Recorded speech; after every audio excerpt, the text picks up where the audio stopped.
morning, good afternoon, good evening. This is Alan Burgos of the hashtag Welcome to the channel. Welcome and welcome back to our channel.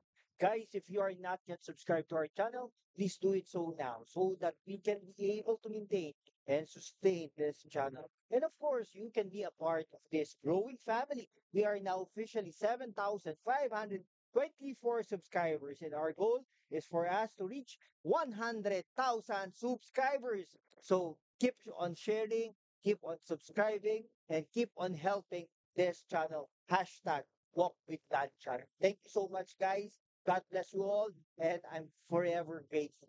Okay, so pag-usapan po natin today ay yung ano po, no? May tumalo na kay Vice President Sara Duterte, no? Walang iba po kundi si Secretary Pagandaman, no? So siya po ay DBM, Department of Budget and Management, protege po ito ni Secretary Jokno. Siya po ay top performing cabinet executive according to a poll firm. Yan. Ayan po si Budget Secretary Amena Pagandaman. Muslim po ito, no? Muslim, taga Mindanao. Dati po sa Senado ito, no, bilang staff. Siya po ay highest rated cabinet officials ng ating administrasyon ng Pangulong ng ating butihing Pangulong Bongbong Marcos ayon sa RP Mission and Development Survey. Yan. Nag-survey din po ito ng mga politika.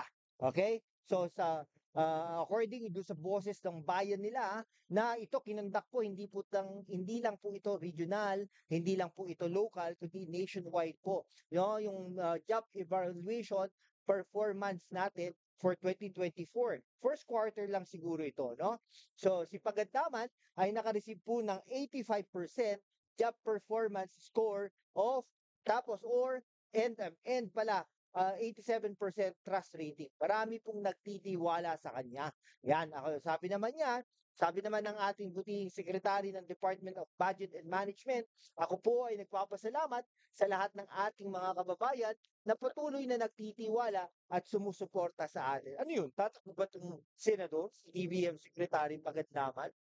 Anyhow, this affirmation will serve as my inspiration and challenge to serve the Filipino people even better. Ayon sa ating butihing Department of Budget and Management Secretary. So sabi niya, sinishare din niya po daw yung recognition with all the hard-working men and women ng DBM. Yan, marami po marami po tayong kaibigan dyan sa Department of Budget and Management.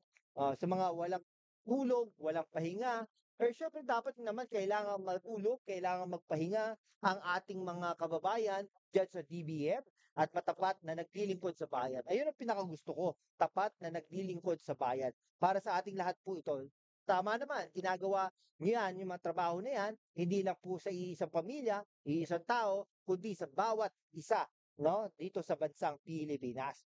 Now, ito po joining her at the top of the list were ito, pangalawa po, si Senator Benjamin Abalos ng DILG or Department of Interior and Local Government. Si DILG Secretary po Benhur Abalos ay dati pong mayor yan ng San Juan City, dati po ring MMDA chairperson yan, panahon ni Duterte administration. Okay? Ang sumunod po sa kanya, si Rex Gatchalian. Si Rex Gatchalian po ay isang Valenzuela congressman dati at naging mayor din po yan ng Valenzuela City. Susunod po sa kanya si Tourism Secretary Cristina Frasco Garcia.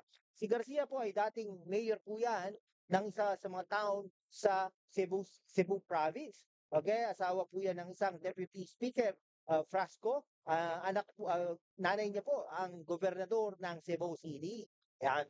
Susunod po dyan na secretary na magaling gumawa ay si Justice Secretary Jesus Crispin Remulla, dati pong gobernador ng Cavite, dati rin congressman ng Cavite, si Jesus Crispin Remulla. Ngayon po siya ay Department of Justice Secretary. Okay? Ang susunod po diyan, talaga po panay politiko po ito, no? Wala po diyan si Vice President Sara Duterte. Nasaan nga ba siya? No? So sabi naman ni Pagandaman, assured that the DBM will continue to work harder in reducing the impact of inflation. Dapat gawin nyo yan, trabaho nyo yan. Boosting employment, no? So dapat bawat isang tao sa atin ay bigyan ng oportunidad pagdating sa empleyo, no? Yeah, para ma-improve yung mga wages and benefits nila. No? Aiding those in need financially, fighting corruption, and streamlining processes through digital transformation. So we are relentless in our pursuit of achieving an inclusive and sustainable future where no Filipino is left behind. The survey was conducted in 10,000 respondents in a face-to-face interview nationwide. No? Pinagtataka lang natin dito, bakit wala po si Vice President Sara Duterte? Anong nangyari sa kanya? Itanong natin yan sa bayan. At ito po wala po dyan si Recto at wala po dyan yung mga yung panay mga politiko po ito, no? Pero lang si Amena Pangandaman, Pagadaman. Hindi po yung politiko, no? Pero balak siguro nitong tumakbo rin ng politika sa susunod based sa kanyang mga statement. Okay? O, tignan nyo, mga kasama dyan. Rex Gatchalian, politiko po yan. Abalos, politiko po yan. Frasco, politiko din po yan. And then Jesus Remulla, politiko din po yan. Ano nangyari? Di ba? Ano nangyari? Hello?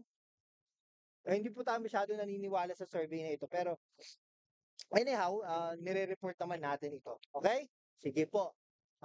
Mag-subscribe naman po kayo. Ano? Okay. Tapos, ano pa ba? Sige, magbasa lang po tayo ng mga komento. No? Ng ating mga kababayan. No? Good sharing, best of luck, like number 2, best of luck, like number 3, good luck, like number 2. Huwag kayong magtaka kay Bongo, nagpapabango yan kasi re-election. Tama. Naniniwala po ako doon, no? Hindi lang po si DSWD Secretary, kundi po si Bongo. Sabi nga ni DSWD Secretary Rex Gatchalian, sino ba ang tatakbo? Ako ba? Hindi ako tatakbo, sabi ni Rex Gatchalian kay Bongo. Obvious na obvious, natatakbo naman si Bongo, re-election ni Senator yan, I agree with Win Mercado, tatakbo talaga ito bilang senador ng Pilipinas at re-electionista po yan. Okay? Yan, Nyimak Shahabat, no? Mga Indonesian po yan, Mantap. We are in good position for weekend. Buwanoti, we just watch your video, President mga points. Salamat po. Thank you so much. Thank you sa multa. Thank you. Bago Pilipinas daw, pero pagdating sa justice, ang pinipili.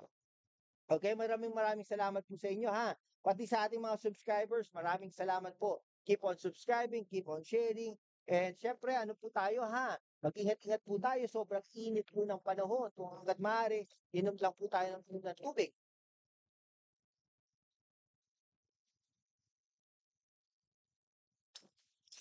Sobrang init po ng panahon ngayon. Kaya inom lang po tayo ng tubig O sige po.